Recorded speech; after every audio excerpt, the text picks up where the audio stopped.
and we are strictly live streaming.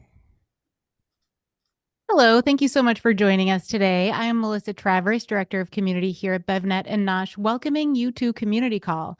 If you haven't joined us there already, you can join us in our community Slack. It's slack.bevnet.com. You can reach all of us here at BevNet and Nosh.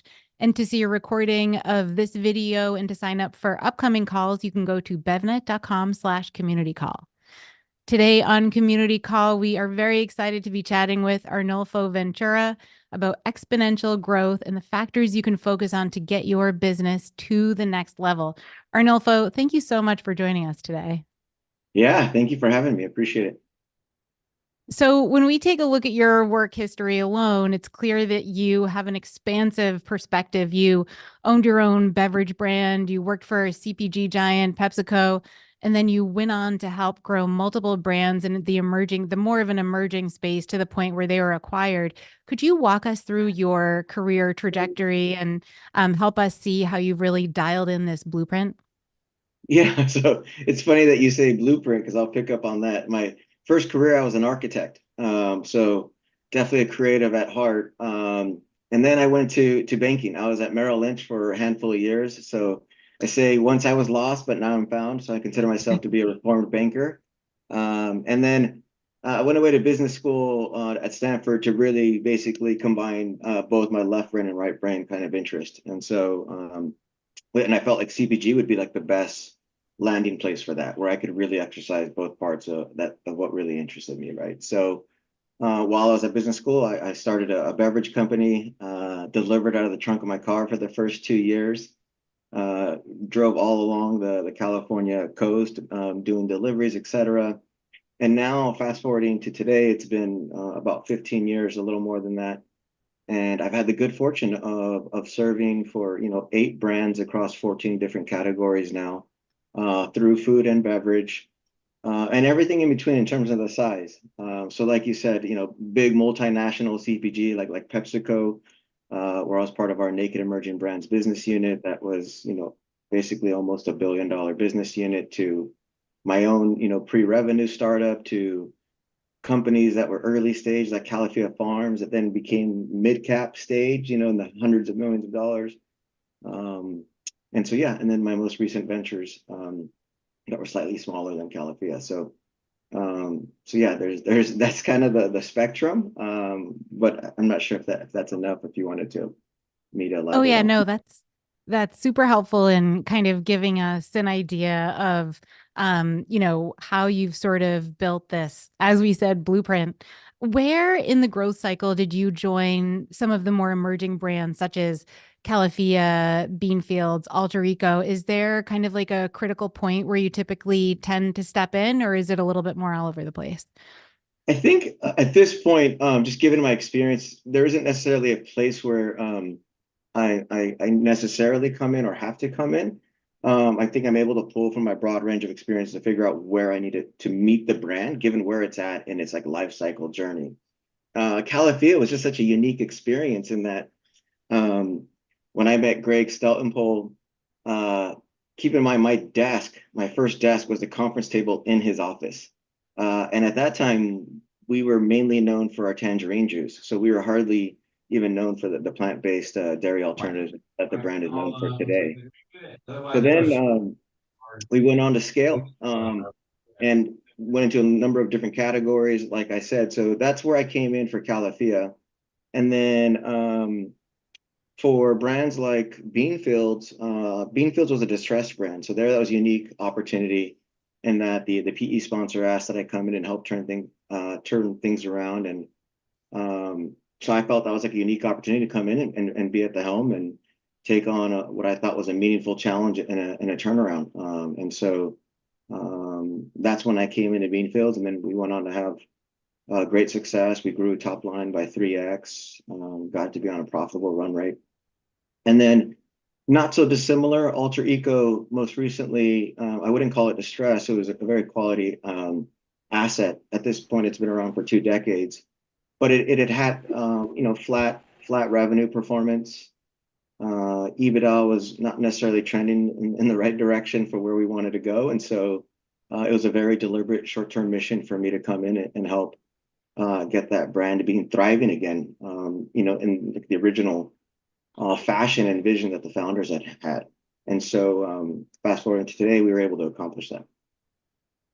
Fantastic.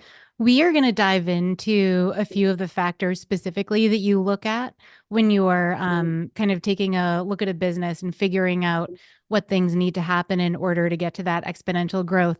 But at a high level first, could you explain the pattern recognition that you have, that you sort of have at this point? You mentioned that that's something that, after doing this a number of times, there really is sort of this pattern that you've come to understand in terms of how to build brands at a high level. Can you explain that?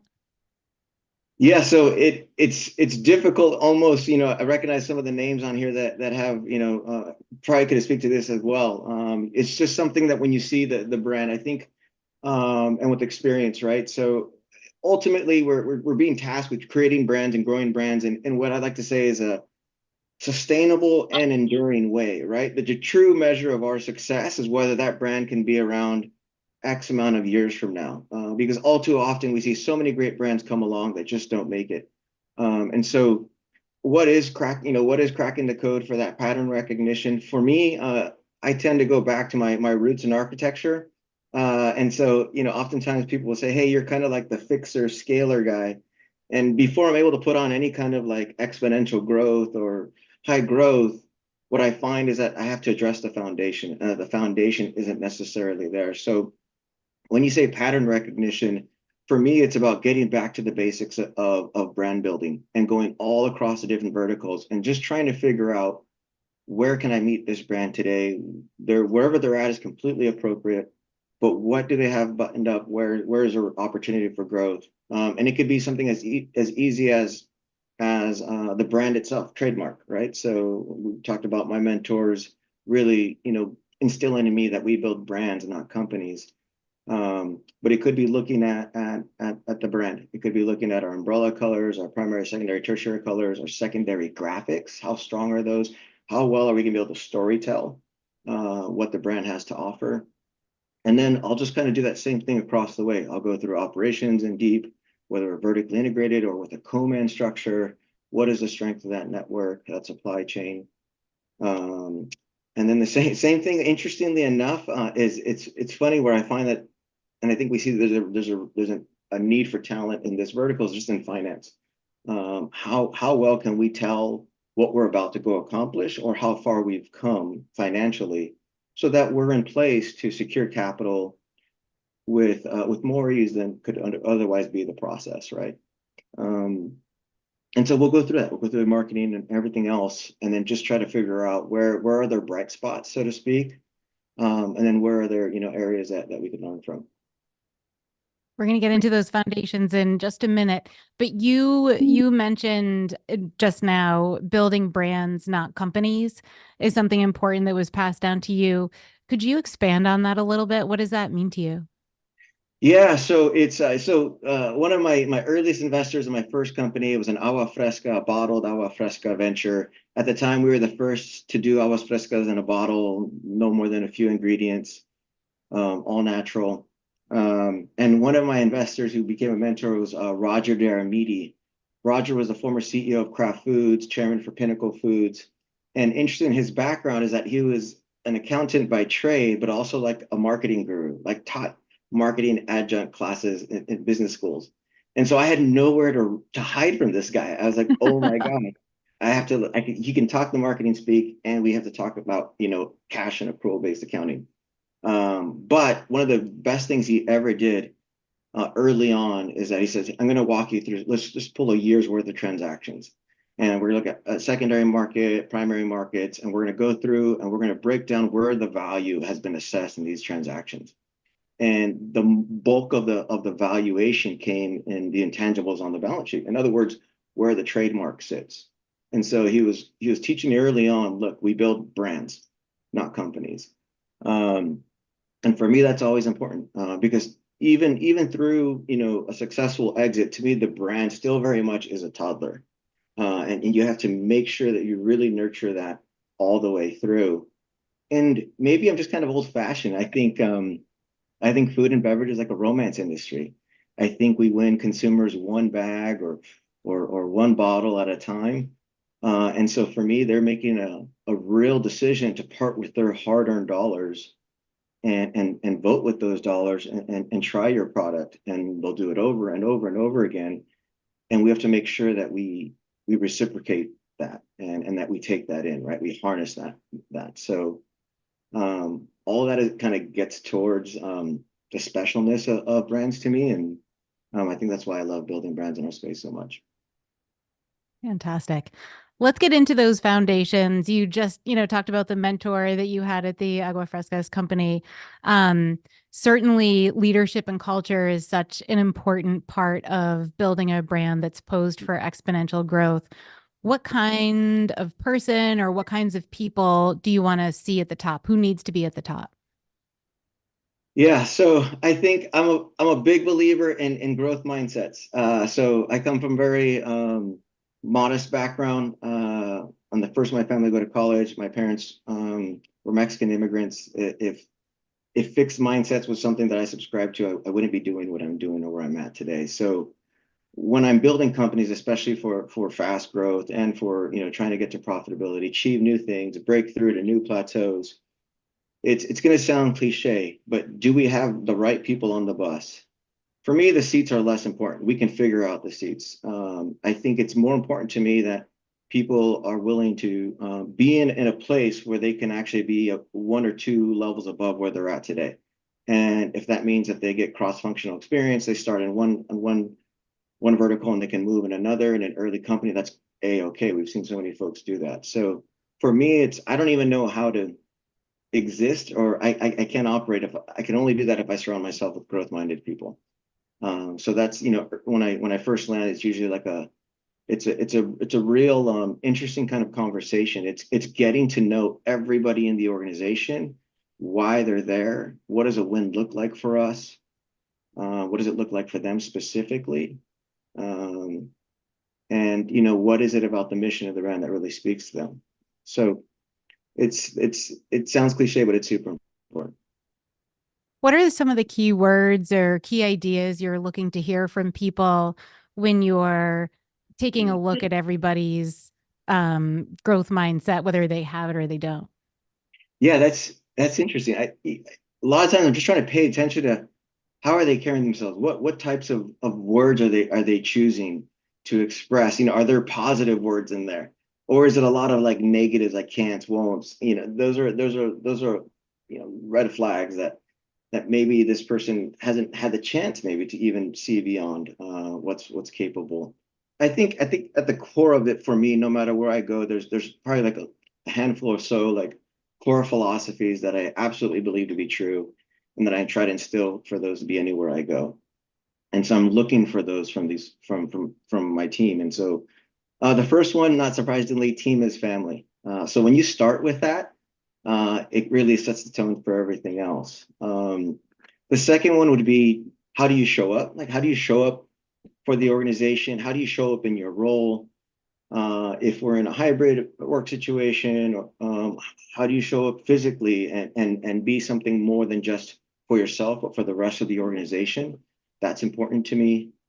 How you treat the person next to you is also super important to me. Again, from my modest backgrounds, there's my mom used to clean houses, and I used to spend my summers actually serving families, well-to-do families. And so with that background, it really frames so much of what I'm looking for from people. And that's the last kind of thing that I have in there is that you take pride in your craft. So even when I would go clean houses as a kid, my mom would say, she'd look at me, she'd say, hazlo bien. Hazlo bien in Spanish means do it well. And so we'd sit there and I'd actually borrow my dad's he had curly hair, so I'd borrow his pick and I'd be combing out the tassels on the rugs, as a little boy. But that's how much pride we took. It had whatever we did, I was just kind of raised to like, it has your name on it. Before you pass that off to somebody else, make sure that you take pride in that. And so a lot of those kind of early philosophies that were like instilled into me by my parents is kind of also what I'm looking for, just because I've seen how much they've been able to achieve in their lives. And so it's a real basic thing. None of this sounds like rocket science, but I think inherently what we're going around on it is just the early stages of building a strong, functioning, high performing culture. And what is it that needs to be present in that culture, so to speak?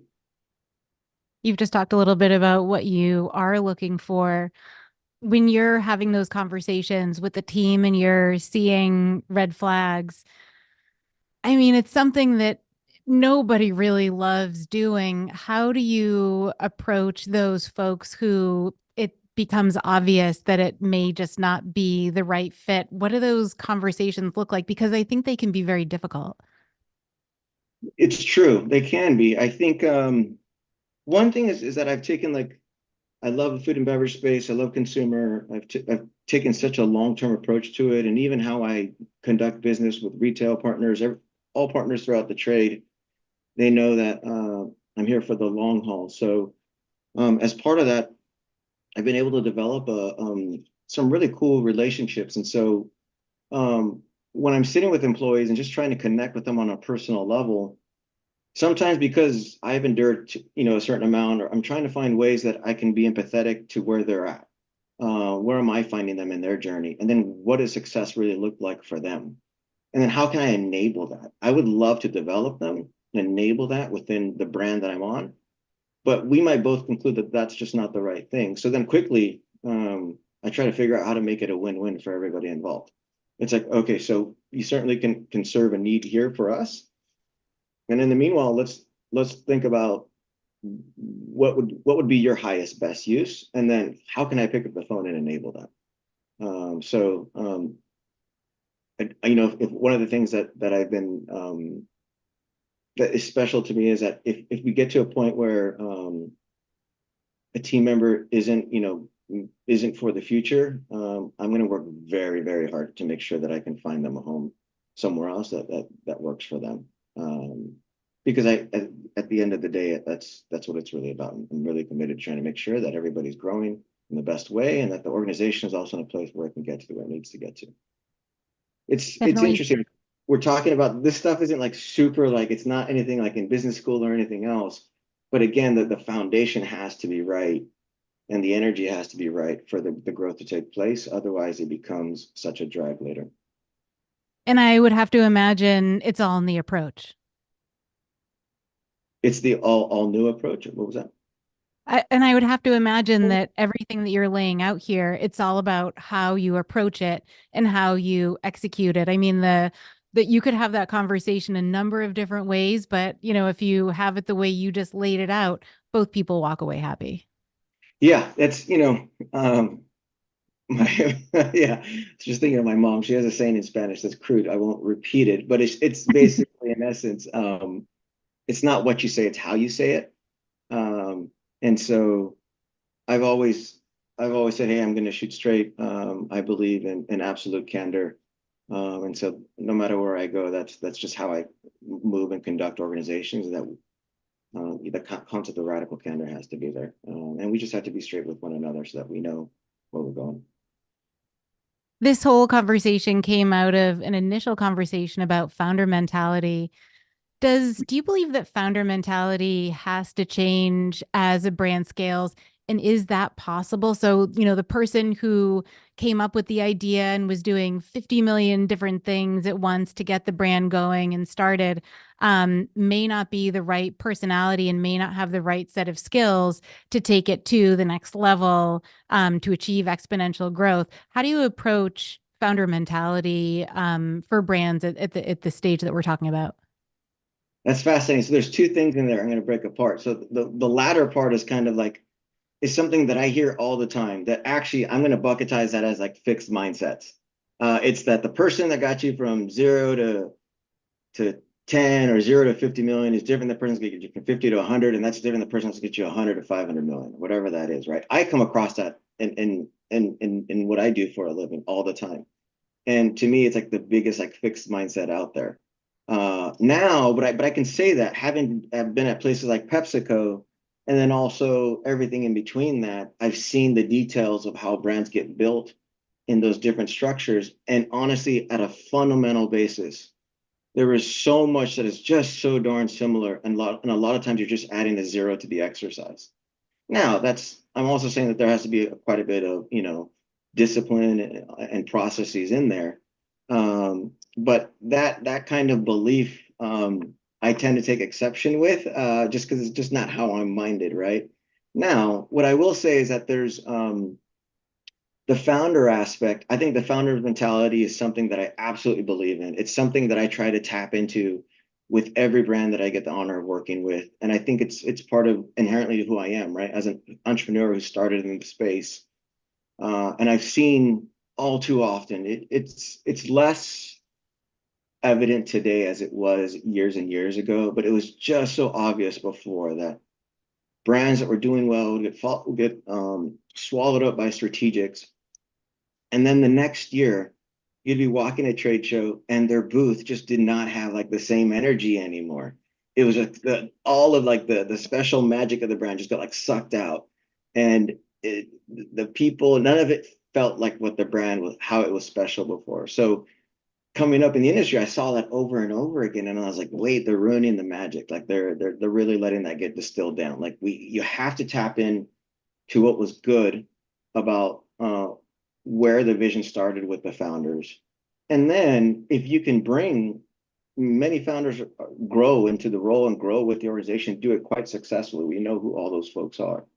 And I think over time, to make their vision even become more of an impact and reach more people, it's just a matter of about bringing in some operating experience so that they understand, or the organization as a whole knows what are the right processes, tools, and disciplines to bring in to the brand at any point in time, right? In my wheelhouse, I probably have upwards of, I don't know, maybe 20 or 30 self-grown tools, processes, disciplines that I put in place, but I never start with them all. It's always about where is that brand in its life cycle, and okay, what can I give it at this moment in time, and then how can I ease it into the next thing, and then how can I layer in 2 or 3 more things. So I think that kind of addresses that part, but maybe I left something out there. Yeah, no, I think it absolutely does. And I think that's a great way to wrap up the culture and leadership part of the conversation. Let's move on to branding, brand strategy.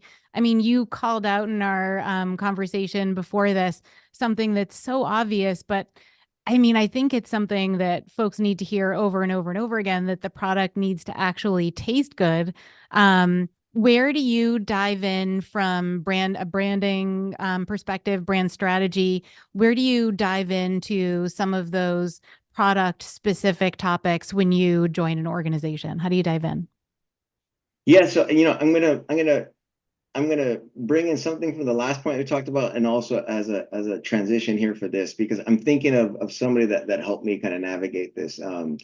But one I was gonna say is that what's super important is how brands set themselves up with advisors, whether they're formal board advisors or not, but to help them avoid like the major pitfalls. We're just about to talk about brand, right? And oftentimes when I'm looking at the brand, like with experience, it's not uncommon to do a revamp of a brand, right? Or to do a complete rebranding. I've done it myself a number of times, and there's learnings that happen in there, right? So I think for so many entrepreneurs, they could be just so well served. We hear it all the time, like, hey, surround yourself with people that have experience so you can avoid the major pitfalls. But what does that really look like?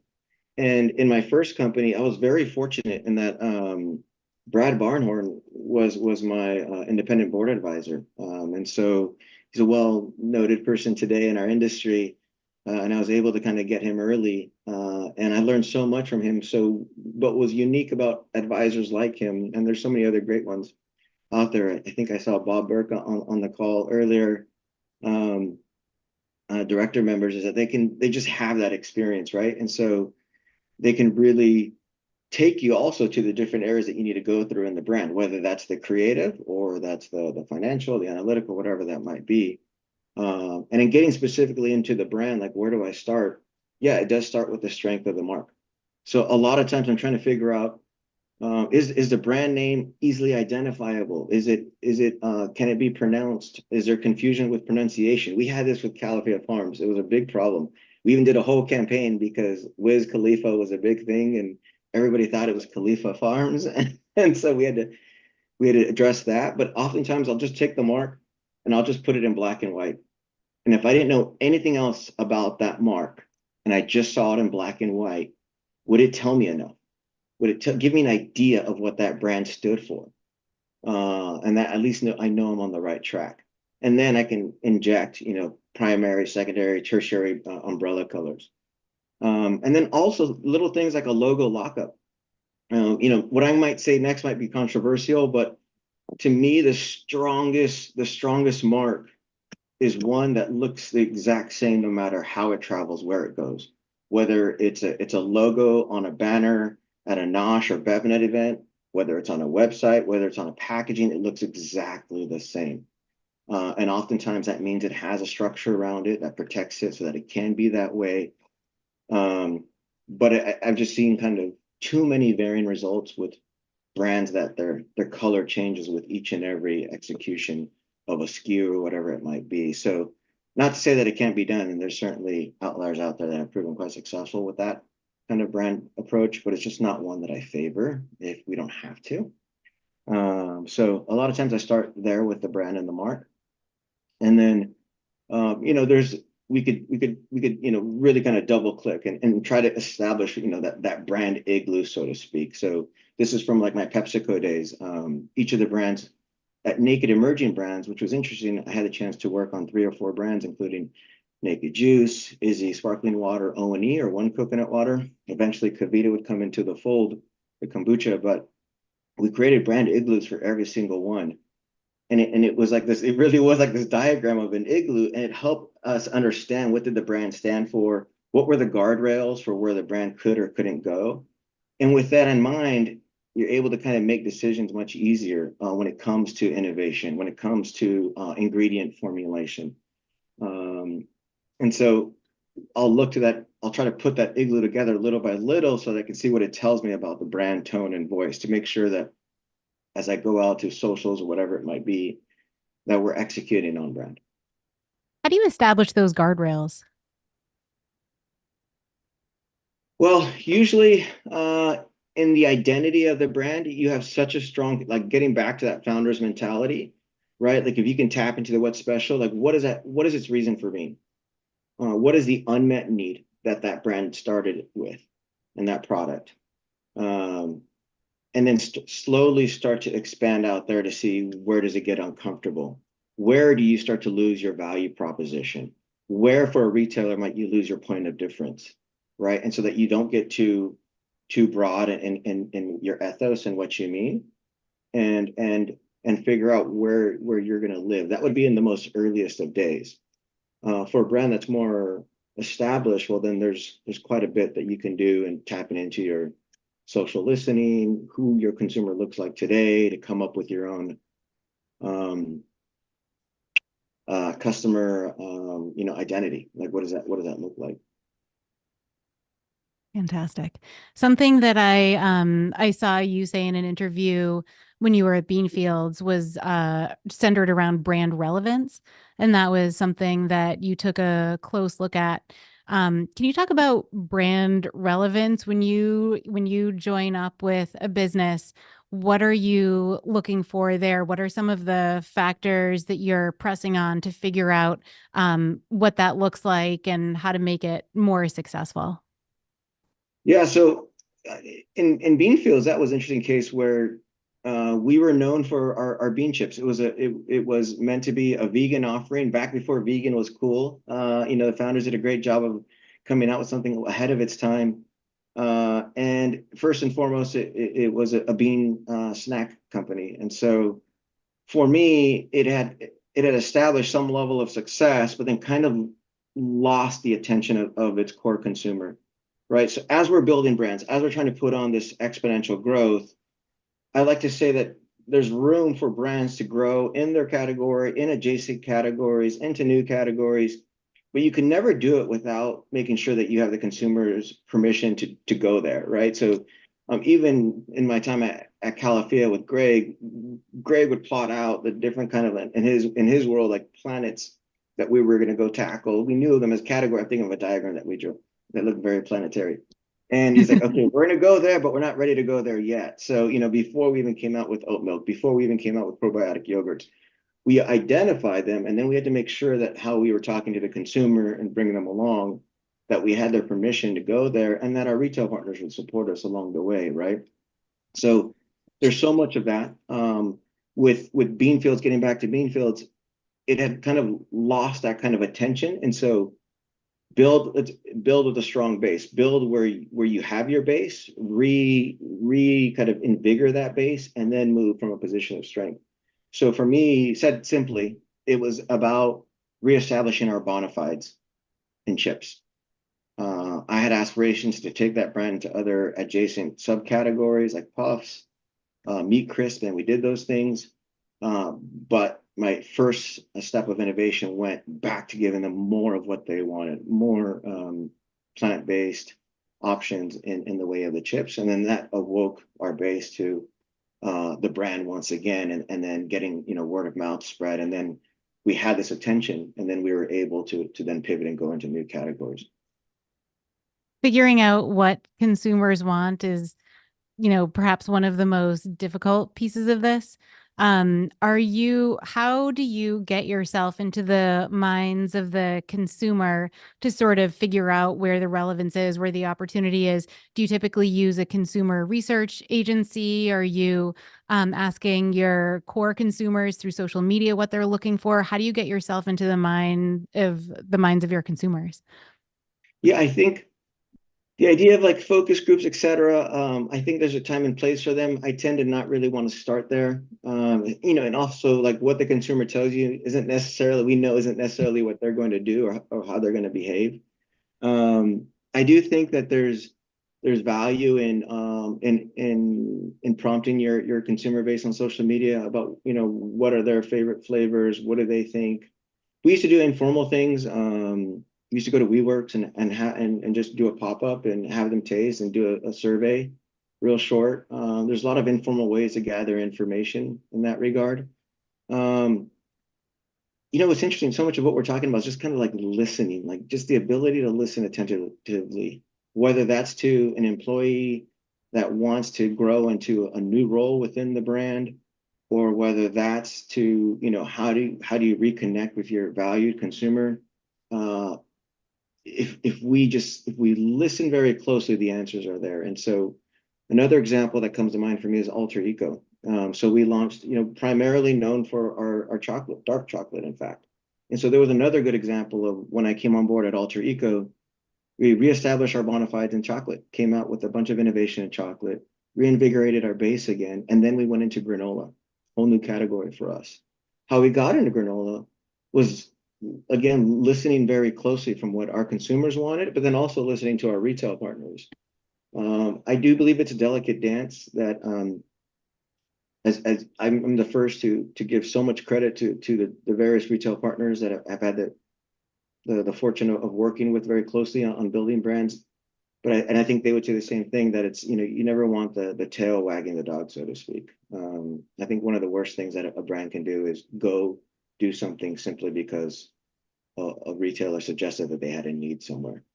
It could create an opportunity, but you have to make sure that the brand is meant to go there and that the company and the structure is ready to support that and be successful. The next piece of this that you mentioned was keeping in mind the macro CPG environment and the micro environment of the brand. So keeping in mind both of those things at one time. And you gave some examples like shifting category dynamics, inflationary market pressure, how the industry is moving. So you gave the example of pricing increases. How do you balance those two things, and how do you sort of investigate whether or not those two things are in sync? Yeah, so we're continuing our theme of like listening, right? Listening to the market. What is the market telling me? I think there exist jet streams, and jet streams can be super powerful. And jet streams are different than trends. Trends and fads will come and go, but jet streams are a unique opportunity that is lasting. But the opportunity to participate in it is a fleeting moment. And brands that can capture those jet streams have a chance to grab a disproportionate amount of market share as a result. So those jet streams can take on the form of so many trends coming together, like I want to say like macro themes. So plant-based, for example. There's so many different ways that can exist, right? But I also think it's there in timing in terms of execution in the market. So we talked about pricing. We just came off of one of the toughest commodity markets this past year in terms of price increases, and so much has been said about even the big CPGs are going to be challenged to take price to consumer this next year, and whether they can do that at all. But I had a brand reach out to me over a year ago asking for advice about how to take price with a big natural retailer. And I had to say that while we had been successful in doing that twice, that they had missed their opportunity essentially. That the market that time came and went. Somewhere in there, I'm not sure how that opportunity didn't get recognized within that particular team.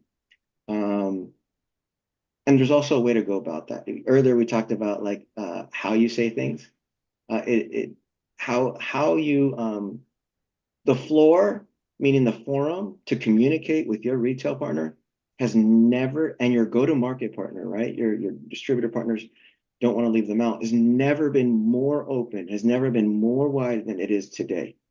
They are so open for anything that you might be going through, and they're actually quite empathetic and want to understand how they can best support and be there to participate as you go through your growth spurts, as you go through out of stocks. So they're Why is challenged. that? Why now? I think it's a, yeah, and right, our generation will be one of those that talks about like before COVID and after COVID. And I think it's an after COVID phenomena where because of the squeeze on supply chain, and that resulted in so much out of stocks, and then the increase in freight rates, and then now for freight rates coming back down again. So all those things in the supply chain created enough of a disturbance to really get everybody proactively thinking about creative solutions, and not surprisingly, more listening and communication is the result of where we're at today. So I think there's an ability for leaders to recognize those jet streams as they you shouldn't be surprised by them. It should be something that you're discussing with your peers, with your board members, and it's more of it's more of whether you'll take the action or not, versus kind of missing the opportunity. Let's say you are able to jump on a trend. How do you know how long to ride that and when to take a step back and maybe adjust your brand strategy, the product itself, that kind of thing? That's interesting. I wouldn't say that I've categorized my efforts as in chasing a trend. So I'm not sure I found myself necessarily there. I think what I will say is that whether I consider it to be a trend or not, or whether, maybe the consumer sees it as, you could call plant-based a trend, right? I wouldn't say that's what it is, but I can see how it could be seen that way. It gets back to me like, are we really communicating what should be communicated the right way to our target consumer? How well do we know if we're feeling that we're losing resonance? What's changed with our consumer? Maybe the pricing elasticity has become an issue. Maybe our loyals aren't as loyal as before because of inflation. So maybe they just want to see a promotion, a deal to help recognize that they can put it in their cart more easily. So maybe that means from a trade spend strategy, we're running more promotions, but less deep, so to speak. So we're going with a more weeks on promotion kind of a strategy. Now I'm just kind of throwing out tactics, right? But I think it gets back to understanding your core consumer, where they're at in their own journey. What does your brand represent to them in that journey? And then how are you constantly making sure that you're relevant to them through the different communication channels that you have to them?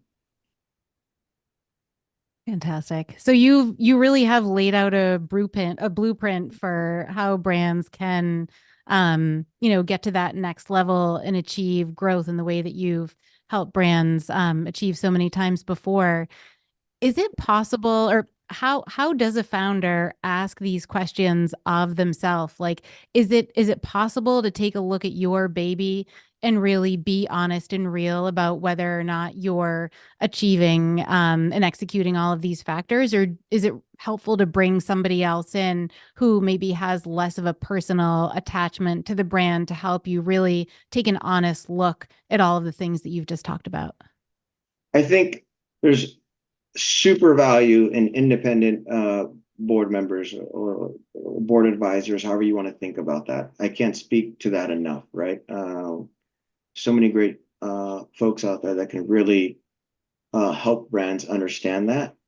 When I had my first company, as the founder of that company, I wanted the absolute truth from the market, because you have like sweat equity in the company. You have your own real equity financing. In my case, it's a pretty big credit card that I took out to start my company, and so I always try to make sure that I wasn't selling myself on what the truth was, and that I was letting the market tell me what the truth was, as I guided that brand through its kind of life cycle. And so um, I think that it's a delicate dance in that you want to be positive and optimistic to the outside world, to the consumer, in retail pitches. You're quite proud of what you developed, why you think it should exist. All those things should be there.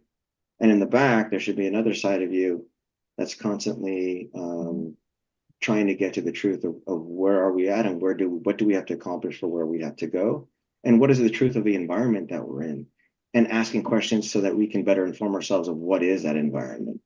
What type of credit environment do our investors think we're going into in the next 12 to 18 months? What does that mean for consumers? What does that mean for us as brands, et cetera? Just always being inquisitive and trying to get the information from folks that can be helpful. And so I've always 11. haven't been shy to reach out to board advisors or mentors to get the information that I needed. Arnulfo, thank you so much for joining us today. That was a fantastic way to break down a very complicated topic. So thank you so much for joining us today. It's been such a pleasure to chat with you as always. Thank you. For everybody else, you can watch a recording of this call at BevNET.com/community call. You can sign up for future calls there as well. Coming up next Thursday, don't miss the Whole Foods Market Global team talking about what they're looking for right now and how brands can succeed. We'll see you next time. Thank you.